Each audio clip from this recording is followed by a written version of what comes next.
Buat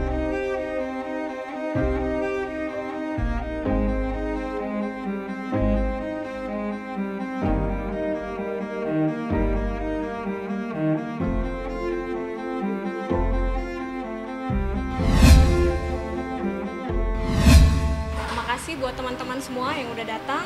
Ya, untuk agenda hari ini kita menindaklanjuti laporan polisi yang udah ada melalui laporan informasi dan permohonan perlindungan hukum yang udah kita ajukan waktu lalu, gitu ya.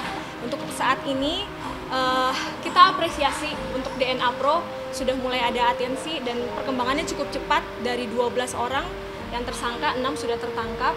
Jadi karena kita apresiasi kepolisian yang udah semaksimal mungkin mengusut perkara ini, kita saat ini agendanya datang membawa mungkin bisa dijadikan barang bukti baru sebagai tambahan untuk pengembangan kasus ini. Untuk barang buktinya sendiri tadi kita baru sampaikan, ini ada tanda terimanya, ini ya sudah kita sampaikan. Isi barang buktinya,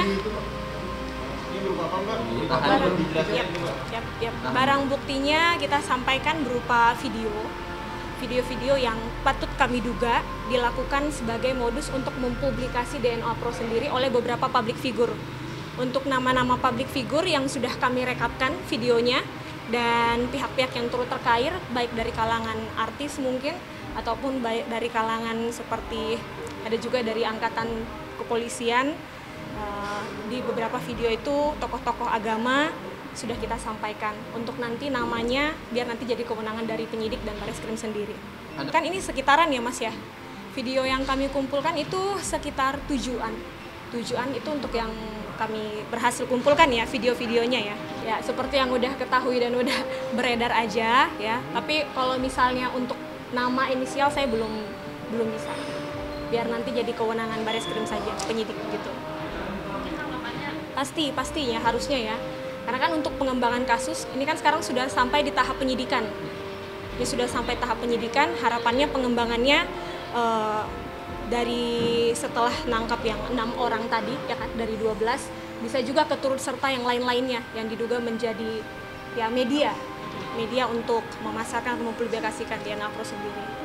Keduanya ya Mas ya, jadi ada yang mempublikasikan, ada juga yang memandu dalam permainannya atau mungkin memasarkan, bahkan turut ikut menjadi member pada DNA Pro, seperti itu keduanya. Kalau dari itu kita masih, kalau terakhir kita koordinasi dari pihak penyidik masih usut tuntas, kita upayakan, kita juga nggak berani untuk sampaikan ke strategi lebih dalam karena itu juga takutnya mempersulit penemuannya, paham ya teman-teman media ya, itu sih. Tapi kita bergerak terus. Untuk dari kita sendiri korban yang sedang kita akomodir itu sudah ada ongoing ya, ini berjalan terus rekapannya 300 orang. Kalau per hari ini kerugian daripada para korban itu sekitaran 31 miliar. Dari 300 orang? Belum dari 300, itu masih dari 190-an. Jadi kemungkinan akan bisa bertambah 2 kali lipat untuk kerugian. Ini pengakuan dari Ketua Asosiasi AP2LI ya, terkait statement perizinan dari DNA Pro. AP2LI ini ya, apa ini? AP2L ini adalah asosiasi ya, asosiasi dari pedagang secara langsung ya, maupun yang begitu multi level gitu. Untuk kerugian ini ada beberapa yang kita, jadi ini kalau untuk batch 2 aja sudah 29 miliar ya. 30.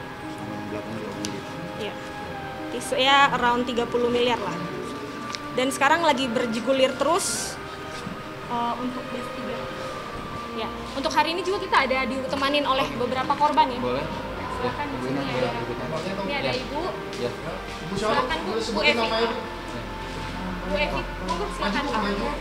Saya Bu Evi. Korban itu member, itu saya per September September tahun 2021. Kebetulan saya Siapa? oh ya, kerugian saya nggak terlalu ini ya signifikan mungkin bagi sebagian orang, tapi bagi saya itu sangat berarti dan sangat mengganggu stabilitas ekonomi saya karena saya memiliki banyak kebutuhan, itu sekitar 37 juta kalau dikurskan dalam bentuk rupiah. Tidak secara frontal, tapi patut kita duga dalam pernyataannya yang menyinggung perizinan, sehingga para korban, para member teryakinkan lah seperti itu. Oh, mulai mencurigai ya bahwa mulai tidak berjalan itu per awal tahun Januari 2022. Desember juga beberapa udah curiga. Ini mungkin bermula dari investasi yang sebelumnya ya, ada boleh kita sebut mungkin EvoTrade ya. EvoTrade sebelumnya sudah bergulir. Jadi korban mulai resah, tapi di situ belum terlalu mencuat karena masih ditenangkan oleh para founder ini atau para manajemen dari DNA Pro, sehingga belum mencuat sampai tindakan hukum untuk melaporkan. Mulai stuck itu per Januari dan itu mulai kita ramai-ramai untuk melaporkan ke Barreskrim. Ini berbeda dengan kasus yang lain yang di sebelah sana gitu ya. Ini berbeda karena untuk yang ini karena ada muncul public figure tadi dan ada statement bahwa DNA Pro itu legal, itu juga kita kumpulkan videonya, yaitu soal dari Ketua Asosiasi AP2LI ya, yang menyatakan, yang menyinggung soal dari legalitas DNA Pro ini, perizinannya. Hal ini kan tentunya membangun trust dari masyarakat untuk join DNA Pro. Jadi ya itu satu paket ya Mas ya? Satu paket. Karena melihat ada public figure, terus ada statement dari AP2LI yang kita duga karena hal tersebut, sehingga para member mempercayakan uangnya untuk sebagai member dari DNA Pro, seperti itu. Kita hanya mengajukan barang bukti baru ya. Kita harapkan itu bisa membantu perkembangan dari proses penyidikan kepolisian, seperti itu. Agenda selanjutnya mungkin kita akan coba koordinasi dengan pelapor, karena kan ini saat ini kan setiap laporan dari kita itu kan didisposisi dalam satu laporan dari Kemendak ya. Mungkin teman-teman media juga udah pada tahu. Dan mungkin kita akan coba konfrontir ke pihak Kemendak sendiri agar kita ini bisa searah lah. Maksudnya jangan terpecah dalam mengawal kasus ini. Karena jujur dari kami korban, besar harapan kami uang-uang dari korban ini yang telah raib itu bisa kembali. Ya, mengingat sudah ada statement dari Kabar Eskrim yang mengarahkan agar kita bentuk paguyuban. Seperti itu.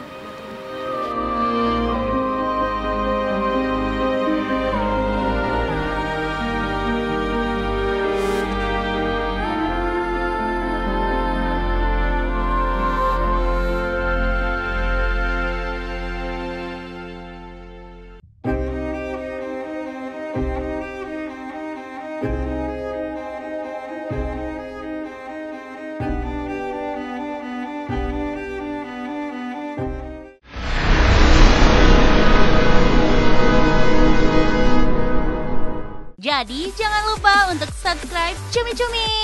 Ditekan ya tombol lonceng merahnya.